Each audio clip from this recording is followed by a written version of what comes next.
Good evening from New York. Happy Friday. I'm Chris Hayes. One day after the death of South Africa's anti-apartheid leader and founding father, tributes and remembrances are rolling in from leaders from all over the world and across the ideological spectrum. From Russian President Vladimir Putin, who praised Mandela's commitment to the ideals of humanism and justice, to Israeli Prime Minister Benjamin Netanyahu, who called him one of the outstanding figures of our time, to Iran's President Hassan Rouhani, who praised Mandela's firm belief in the freedom and equality of all humans. And pretty much every world leader in between. In the U.S., the same thing is happening. Emotional eulogies have been pouring in from left, right, and center, from Bill Clinton to both Presidents Bush, from Susan Rice to Condoleezza Rice. Everyone is celebrating the life and mourning the loss of Nelson Mandela.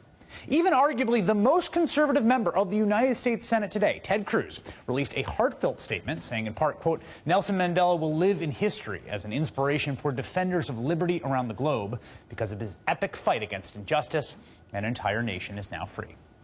But Senator Cruz also posted that statement to his Facebook page, and that is where the illusion of the bipartisan, universally accepted respect and regard for Nelson Mandela and the anti-apartheid movement evaporated. The comment thread that follows Ted Cruz's respectful eulogy is not pretty. It's just teeming with stuff like this. Go home, Ted, you're drunk. He was a communist terrorist who targeted people for no other reason than being white. Stunned to see you support this scumbag, Mr. Cruz. Mandela was a murderer and a terrorist, not to mention a communist. He was also a huge supporter of abortion. Don't put him up too high. Careful, Mr. Cruz. My personal favorite, Stalin, Hitler, Pol Pot, Mao, and FDR are also dead. They don't deserve a positive eulogy either. Now, for an outsider unfamiliar with the recent history of American conservatism and its record on race and apartheid, this open racism and contempt for an internationally revered figure like Nelson Mandela might be surprising. But that comment thread is just the capstone on a very long, luckily, dwindling tradition.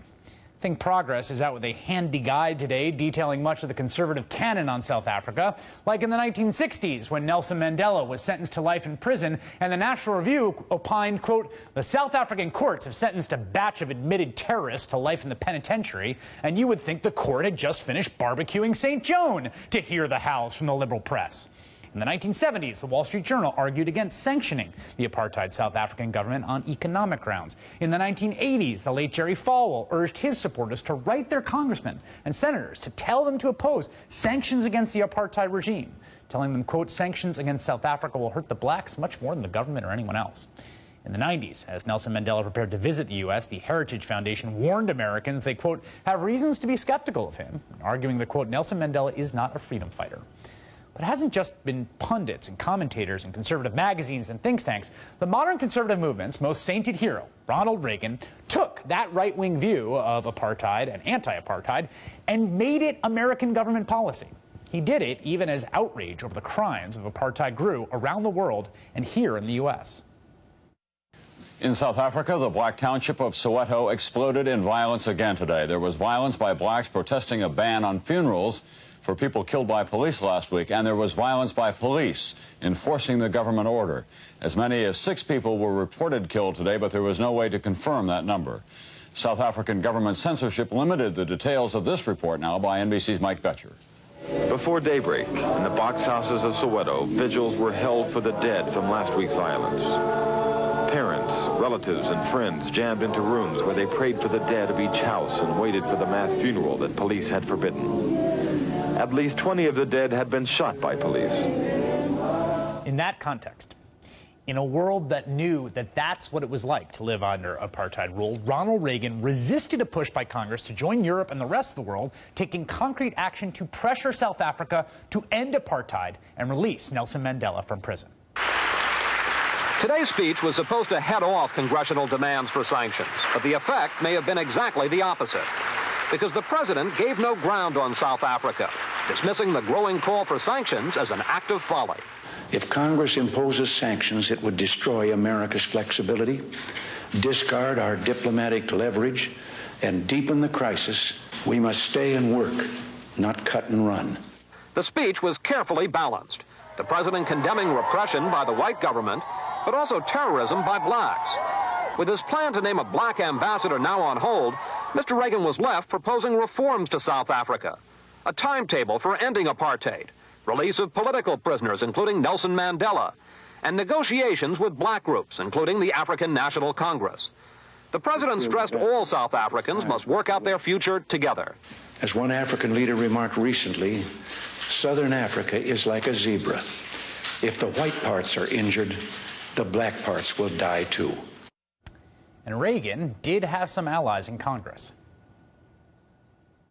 By intruding into the affairs of the South African government, we are shooting the farmers of America in the foot, and I will have no part of it. In the end, for all of Ronald Reagan's charisma and persuasive ability, for all his sway over congressional Republicans, both houses of Congress voted to impose the sanctions. And even after Reagan vetoed the measure, both the House and Senate went back and voted to override his veto. And it wasn't just the usual suspects fighting Reagan on this. The Senate was controlled at the time by Republicans. This was an open revolt from his own party. We are against tyranny, and tyranny is in South Africa. And we must be vigorous in that fight. Today's vote is today's generation saying no to the incipient Holocaust of our times. 31 Senate Republicans voted to override Reagan's veto. Among them, this fresh-faced young senator from Kentucky. I think it's now time to put the law on the books. I think it's now time to put a law on the books, even if we have to do it over the president's veto. There are, I think, two lessons here. What is morally obvious in retrospect is not necessarily morally obvious at the time, at least not to everyone. There are people right now who will be caught on the wrong side of history on something we are debating at this moment. There's also this. People can be persuaded. There is such thing as moral evolution. If reading Ted Cruz's Facebook comment thread makes you despair for humanity, think about how remarkable it is that Ted Cruz wrote that statement in the first place, given his place in the conservative movement and the conservative movement's place on this issue just 10 or 20 years ago. Joining me now is Congresswoman Maxine Waters, Democrat from California. She was a leader of the anti-apartheid movement in the U.S. and met Mandela when she spoke at the ceremony. He was awarded the Congressional Gold Medal in 1998. Congresswoman, can you walk us through that fight in 1986? How did it build to the point where this went from an issue that was being fought at the grassroots level on campuses and cities to something the U.S. Congress took up? Well, as you know, the black South Africans themselves really began to resist the repression, began to resist apartheid, led by Nelson Mandela and Winnie Mandela, Oliver Tambo, Mr. Mbeki Sisulu's, all of these great men and women, many of whom was forced into exile, but continued the struggle. It caught fire. They began to educate and send their ANC representatives out of the country and all over the world talking about what was going on. I introduced legislation in the California State Assembly where I was serving to divest all of our pension funds from businesses that were doing business in South Africa. That caught fire. And divestment started all over the United States in various legislatures. The young people on the college campuses started to march and rally. Trans-Africa formed and began to sit in at the South African embassy. We closed down the South African consulate here in Los Angeles. So the movement took hold. And we added to that the sanctions, the rallies, the protests, the education about what was going on, and it brought apartheid to an end. Yeah, I think the key point in that is the grassroots movement of divestment as the predicate to sanctions. Sanctions became the national federal government's policy version of what universities and cities and states and all sorts of people were working on a grassroots level. I want to bring in Thomas Frank, columnist at Harper's Magazine, author of The Wrecking Crew: How Conservatives Ruined Government, Enriched Themselves, and Beggared the Nation. Tom, there's an amazing chapter in that book that is about the nexus between movement conservative, particularly in the 1980s, and if not pro-apartheid movement, the anti-apartheid movement. That the big issue on campuses particularly was the South African government, anti-apartheid, liberals and leftists opposing it, and conservatives kind of rising up in its defense. What did that nexus look like? It's good that you put it that way, anti-apartheid, because that's exactly what these people were. They would never actually come out and try to rationalize apartheid or try to sell apartheid to an American audience. I mean, that basically couldn't be done. But there were plenty of conservatives that had other ways of rationalizing South Africa. I mean, the most important one being the Cold War. Right. This is the South Africa was surrounded by hostile countries. If you asked the South African government to describe its enemies, it would always say they're communists. Everybody around here, everyone surrounding us is a communist. You know, the ANC is communist. We've got to to struggle to defeat communism. In fact, it was an interesting country. The apartheid regime. In some ways, they had this vision of the world as a gigantic communist conspiracy that was very familiar to a lot of American conservatives. I want to look at Congresswoman. I want to read this headline. Ta-Nehisi Coates, in writing about this, put this up today. This is a kind of amazing revelation that came out in 1995. It says, think tank was front for apartheid.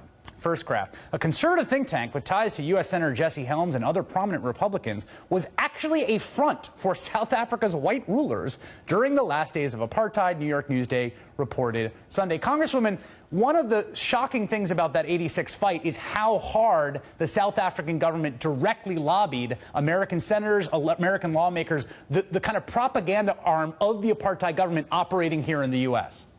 Absolutely. One of the things we have to come face to face with and understand is you had a white South African government, a very rich, basically, government and country that was doing well, and they were selling that these blacks are murderers, these blacks are rioting, these blacks are crazy, and you've got to help us and understand that we're trying to keep peace in our country, but these outrageous people are out to kill us. And so when white governments like that sell that story, particularly at that time, they tend to be believed by even the conservatives here in the United States.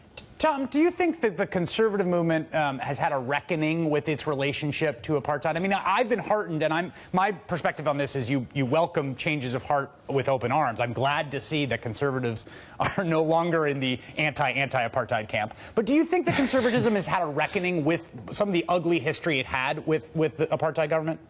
Well, yes, with some of it, but we haven't gone into any of the really ugly details here. Like there were certain conservatives that would go on tours of South Africa. There were conservatives that loved the gold standard because it was a backdoor way of subsidizing South Africa. There were conservatives that loved South Africa as sort of a puppet, strongman like Jonas Savimbi. I mean, I'll never get over that one.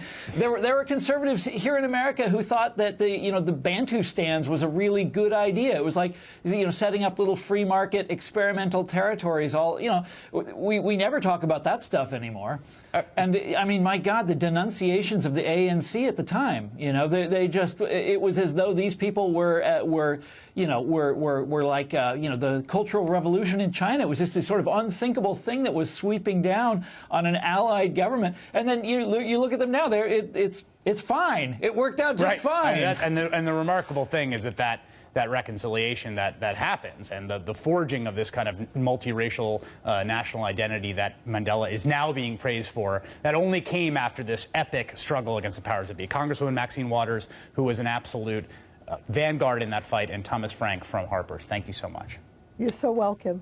When we come back, another installment of our Bizarro Congress series. You want to stick around for that.